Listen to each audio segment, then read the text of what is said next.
Hello everyone, welcome to my channel.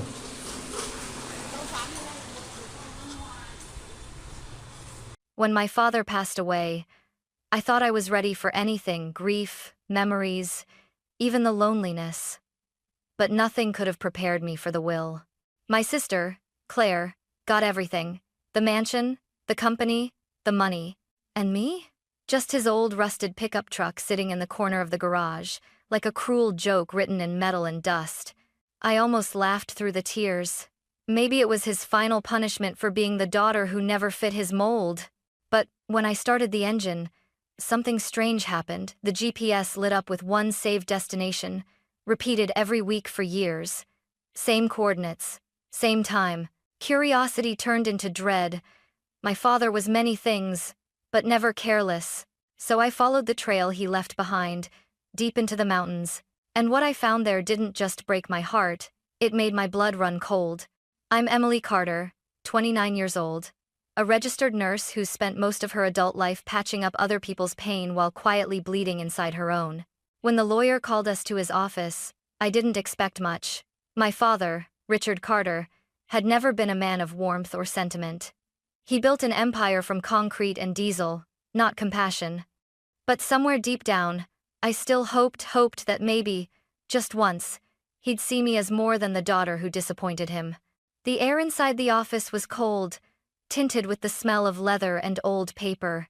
My mother sat beside me, her fingers trembling as she clasped a handkerchief.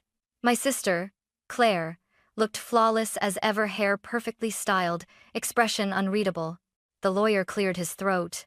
By order of the late Mr. Richard Carter, he began reading. Every word felt like a countdown. To my elder daughter, Claire Carter, I leave all business holdings, properties, and personal accounts. Claire leaned back in her chair, lips curving into that small, victorious smile I knew too well. And to my younger daughter, Emily Carter, the lawyer hesitated, scanning the page as if wishing the words away. My personal vehicle, a 1994 Ford pickup truck. Silence. The kind that cuts. I heard my own heartbeat louder than anything else in that room. Mom flinched, but said nothing. Claire turned to me with that sweet venom in her voice. Guess Dad knew where the real brains went, she said softly. I stared straight ahead, biting my tongue so hard it tasted like metal. When it ended, people began standing, shaking hands, offering condolences as if my humiliation were just part of the service. I walked out without saying a word. The afternoon sun burned too bright as I stepped into the parking lot.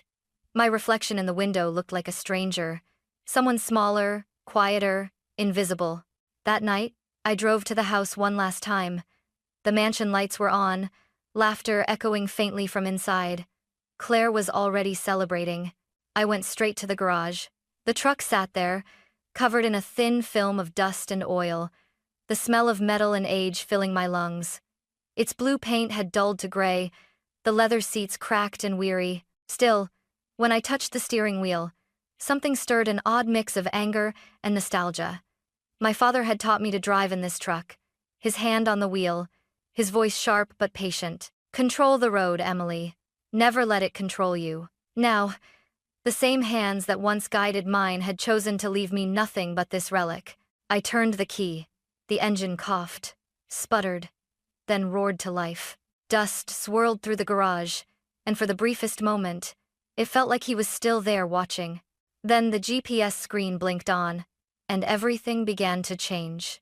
The glow from the old GPS flickered across the dashboard, faint and blue against the cracked leather. I didn't even know these models could still hold data. But there it was, one saved destination, burned into the memory of the machine. Dear Haven, last route completed, 47 times. I frowned. Deer Haven? I'd never heard of it.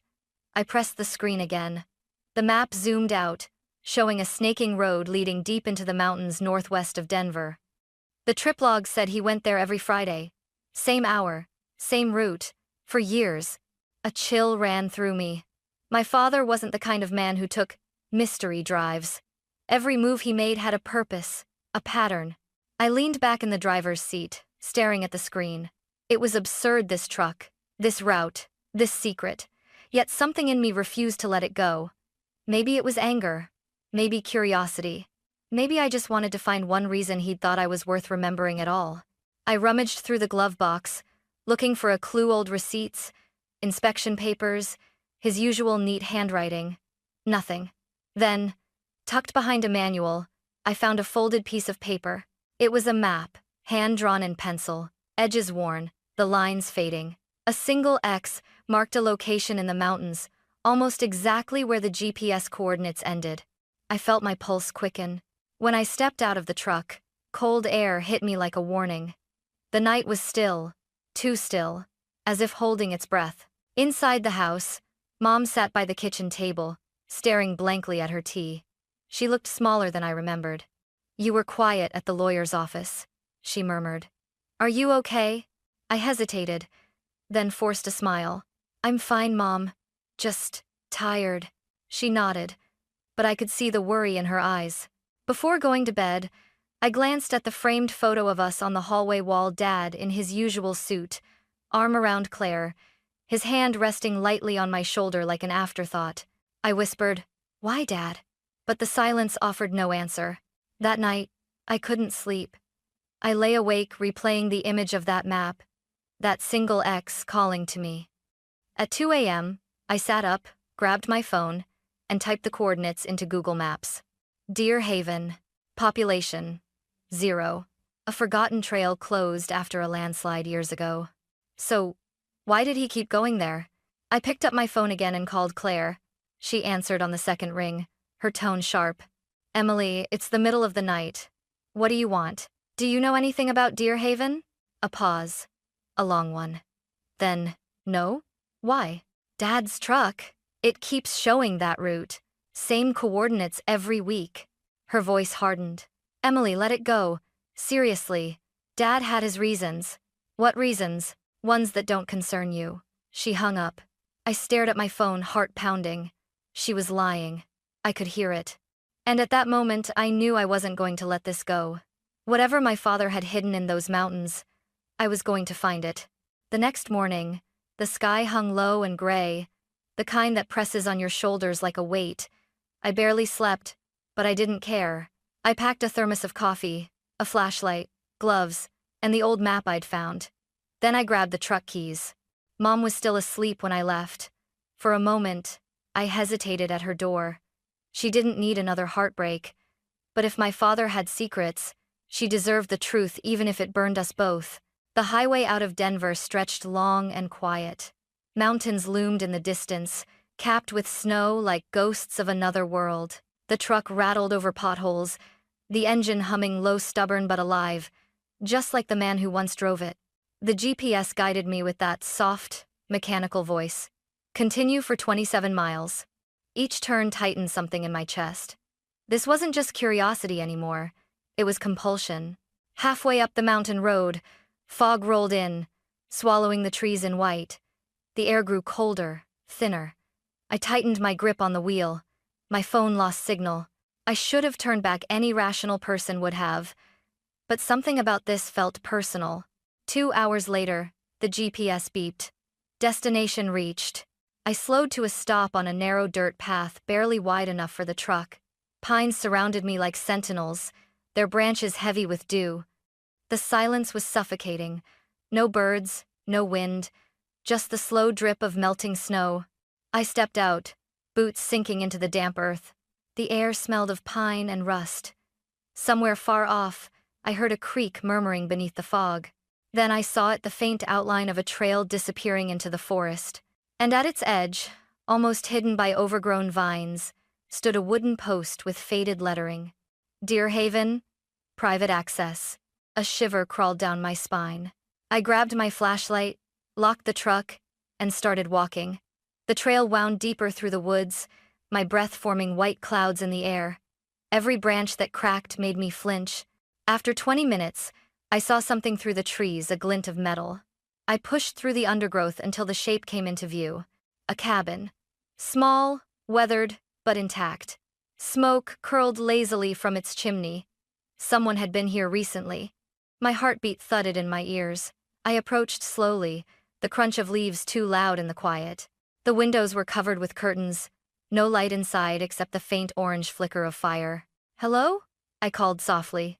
No answer. I stepped onto the porch. The boards creaked beneath my weight. There were footprints in the dust, large, fresh. My father's? I reached for the doorknob. Locked. Circling the cabin, I found a shed attached to the back, the door half open, hinges rusted. Inside were tools, gas cans, and something else, a padlock trapdoor set into the floor. My pulse quickened. Whatever was hidden here wasn't meant to be found. And yet, I knelt down, brushing dirt from the cold metal. The padlock was old but recently used. Someone had been coming back. Someone who didn't want this secret to ever see daylight. I stared at the trapdoor, the padlock gleaming faintly under my flashlight. The shed smelled of gasoline, rust, and something sour like old blood soaked into wood. My throat tightened. Every rational thought told me to leave, drive home, forget this place ever existed. But my father had driven here 47 times. There had to be a reason. I found a rusted crowbar leaning in the corner, probably left behind decades ago. My hands shook as I wedged it beneath the lock and pried. Metal groaned. Then, with a sharp crack, the lock snapped. A deep exhale escaped my lips, half relief, half regret. I pulled open the door. Cold air rushed out, sharp and metallic, brushing against my face like a warning. The flashlight beam cut into the darkness below. Wooden steps led down into what looked like a basement, but the walls were lined with steel, not wood. I descended slowly, my boots echoing. The light flickered across the room, a generator in one corner, a small desk covered in papers, shelves of canned food. But what caught my attention wasn't any of that. At the far wall was another door, heavy, bolted shut, a steel door with a keypad beside it. A keypad. Out here, in the middle of nowhere. I wiped dust from the screen. It was powered, faintly glowing green. 4 digits. I hesitated, thinking of any number that could mean something. Then, out of pure instinct, I tried my birthday. 0729. Beep! The lock clicked. My breath caught. The door creaked open slowly, the hinges moaning like something waking from a long sleep. Inside, the air turned colder, thick with antiseptic and decay. The flashlight trembled in my hand as I stepped inside. The room was small, windowless, lined with metal cabinets, and in the middle stood a hospital bed. Straps hung from the sides. The mattress was stained dark brown old blood, dried long ago. Beside it, a tray of surgical instruments, scalpels, syringes, tubes, all coated with a film of dust. My knees felt weak. I reached for the nearest cabinet, forcing it open. Inside, files. Folders labeled Carter Medical Research, Confidential. My father's handwriting was everywhere. I flipped one open. There were charts, vitals, and photos of a woman. Pale, weak, strapped to that same bed. Scrawled in pen beneath her picture were the words, "Subject 2 stable. Responds to treatment. Continue testing weekly." My stomach turned. My father wasn't a doctor, he was a businessman. What treatment was he running out here? I turned another page, a medical report, half-burned, signed by him. Trial C, pending evaluation. That was when I noticed something else, a small silver locket sitting on the nightstand. My hands trembled as I picked it up. It was tarnished, but when I opened it, a tiny photograph stared back, my mother holding a baby. But the baby wasn't me. My heart stopped. I staggered backward, the flashlight wobbling, the beam slicing across the room. That's when I heard it, faint, but unmistakable, the sound of tires crunching over gravel outside. Someone else was here. The sound of tires on gravel sent a bolt of panic through me. I froze, clutching the flashlight like a weapon. The beam trembled against the wall as dust drifted through the stale air. No one should have been able to find this place. Unless they already knew. I turned off the light, plunging the basement into darkness, and pressed myself against the cold wall. Footsteps echoed above. Slow, heavy, confident. Then a familiar sound, the creak of the cabin door. "I told you to stay out of this." That voice, low, sharp, almost trembling with restrained fury, belonged to Claire. My stomach dropped. I stayed silent, barely daring to breathe as her footsteps crossed the floorboards overhead. She was talking to herself, or maybe to him, in memory. You couldn't just leave things alone, could you, Dad? You always had to hide everything. The steps moved toward the shed. The door above me opened. I ducked behind the steel bed, heartbeat pounding in my ears. The wooden steps creaked. Then I saw her silhouetted by the faint light from the open door, hair tied back, jacket zipped tight. In her hand, she held a gun. "Emily," she said softly, her voice echoing down the stairwell. "If you're down there, you'd better come out. Now." I stayed silent. "Don't make me do this." Her tone cracked slightly, but her hand didn't. I could smell her perfume now, expensive, familiar, the same one she'd worn the day of the will reading. That memory twisted my gut. I stepped out slowly, raising my hands. "Claire, what are you doing here?" Her expression didn't change. "Cleaning up Dad's mess." Again. "What mess?" I demanded. "You knew about this, didn't you?" She sighed, lowering the gun just a fraction. "You wouldn't understand. He was trying to fix something that shouldn't have broken." "What are you talking about?" Claire's eyes glistened, anger, grief, and something close to fear. "The woman in those files, she wasn't some stranger, Emily. She was Mom's twin sister." The words hit me like a slap. "What?" "Dad tried to save her after she got sick. Experimental treatments. Illegal. He said he could bring her back." Her voice dropped. "When it failed, he buried it all here. The lab, the body, everything. And I helped him." I took a shaky step closer. "You helped him?" "He said it was for family," she said, her lips trembling. "For blood. But when he realized what he'd done, he couldn't live with it. That's why he left the truck to you." "Why me?" I whispered. "Because he knew I'd keep the secret," she said bitterly. "And you wouldn't." The gun lifted again, her finger tightening around the trigger. "Claire, please," I said, tears stinging my eyes. "He was wrong. We can tell the truth. We can end this." She shook her head. "No, Emily. Some things can't be fixed. Some things are better left buried." Behind her, the faint orange glow of the fire crackled in the cabin above she'd left the stove on. "Claire! The fire! Stay back!" Her voice broke into a scream. She backed toward the stairs, gun shaking, tears running down her cheeks. I reached out. "You don't have to do this." "Yes, I do," she cried. "I'm the only one left who understands him." Then she pulled the trigger. The sound exploded through the basement.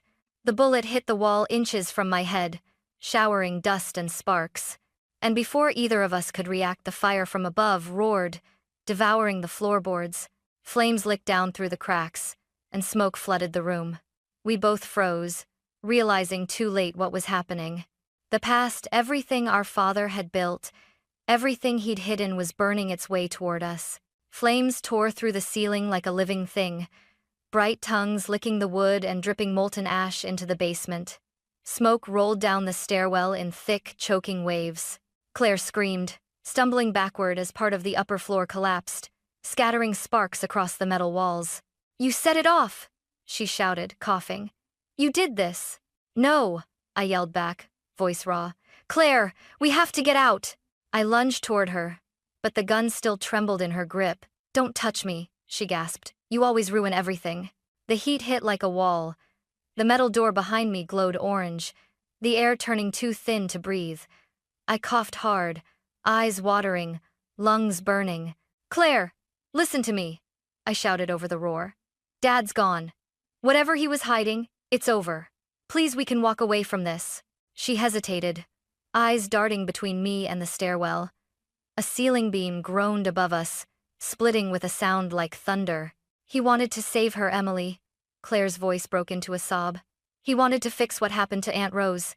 He said if I helped him, he'd forgive me." "Forgive you for what?" She shook her head violently. "For being the one who gave her the wrong dosage.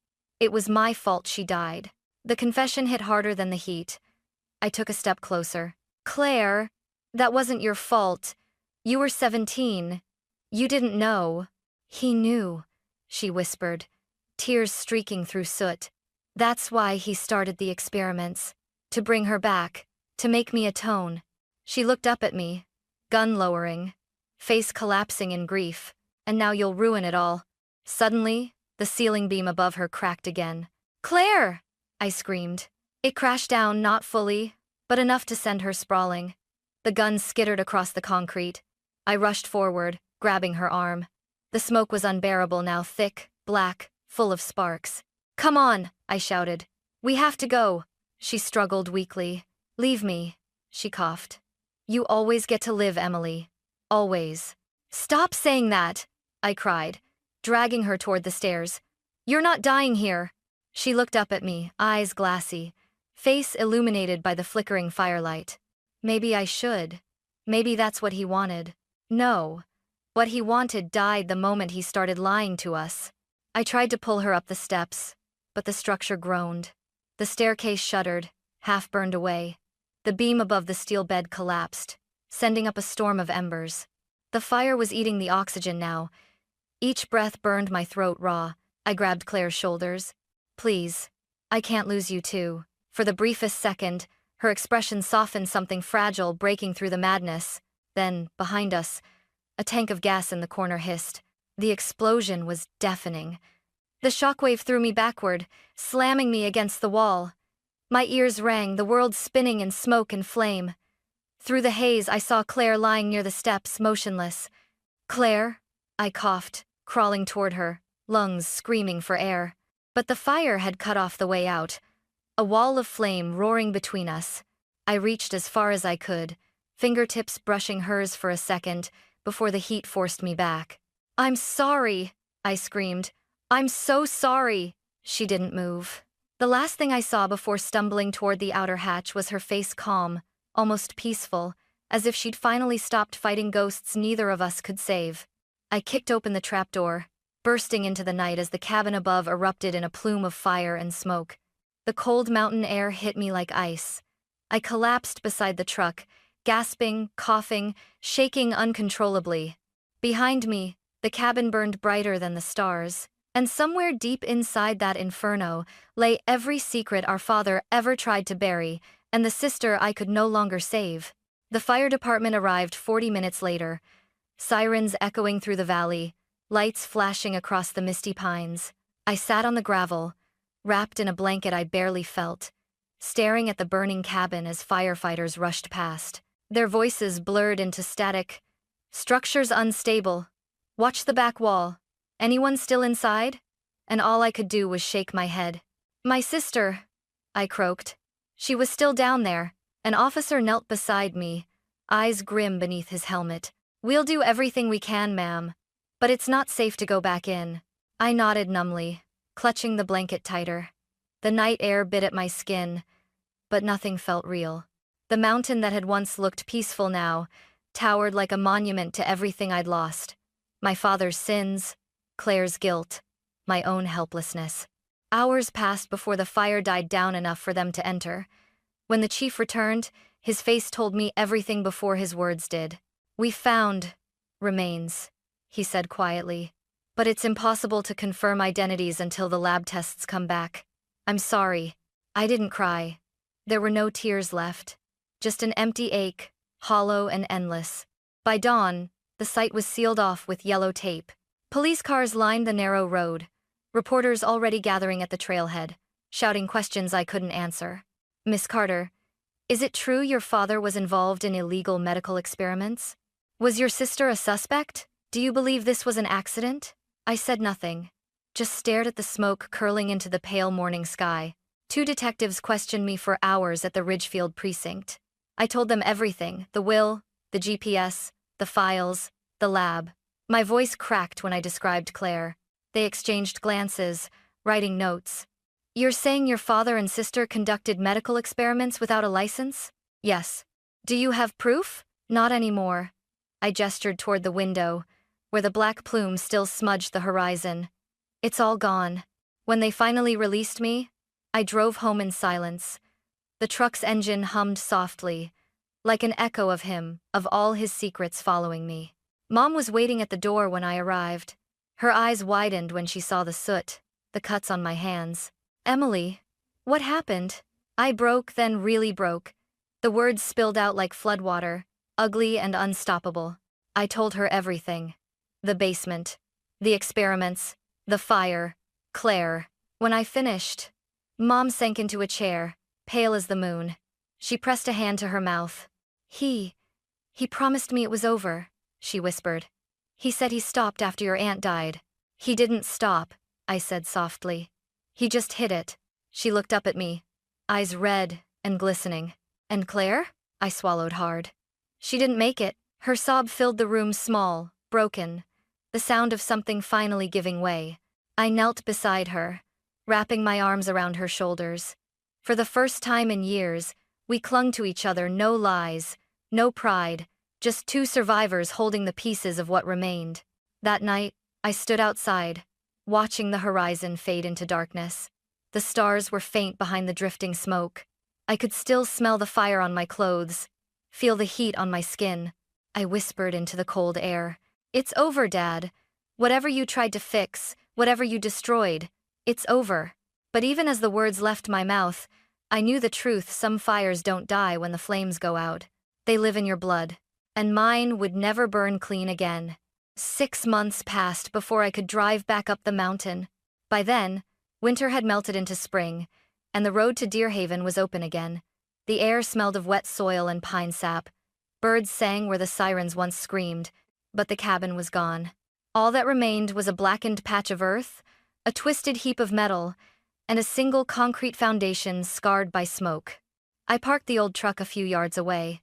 It was still the same vehicle my father had left me, battered, loyal, and heavy with ghosts.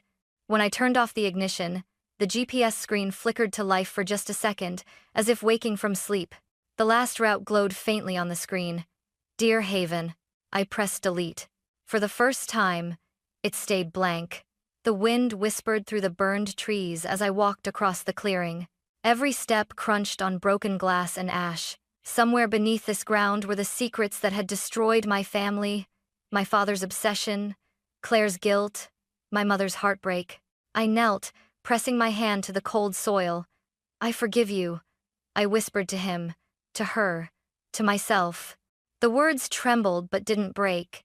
When I got back to Denver, Mom had started tending a small garden behind our rented house. She moved slower these days, but there was a peace in her face I hadn't seen in years. Sometimes, when I helped her plant new flowers, she'd glance at me and smile sadly. You look more like your father every day, she'd say, and for the first time, it didn't hurt. I found work at a community health center, nothing fancy, just a small clinic where I could use my hands for something good again. I treated people who reminded me of us, the broken, the tired, the ones carrying invisible wounds. In their faces, I saw a reflection of what my family could have been if love had been louder than pride. Every night after work, I drove the old truck through the back roads outside the city. The hum of the engine was steady, now comforting. Once, I would have traded it for anything else my father owned. Now, it felt like the only honest thing he'd ever left me.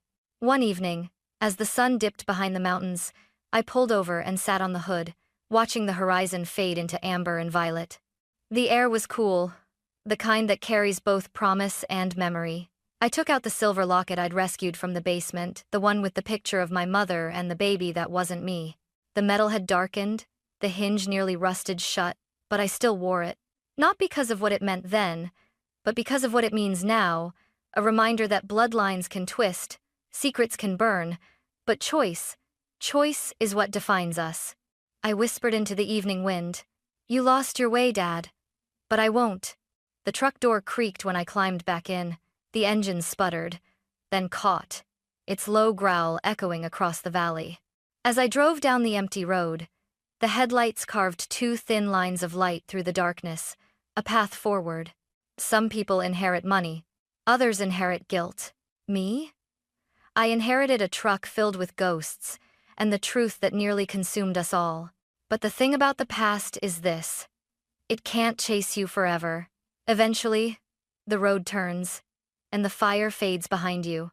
That night, as Denver's city lights appeared in the distance, I felt something I hadn't felt since the reading of the will. Not anger, not fear, but calm. Real, quiet, calm. I reached across the seat and placed a hand on the cracked leather steering wheel, whispering softly, "It's just you and me now, old friend. The truck rumbled, steady and strong, carrying me home. And for the first time since my father's death, I realized maybe the inheritance he meant to leave me wasn't money, or property, or legacy. Maybe it was this road itself, the courage to follow it, wherever it leads.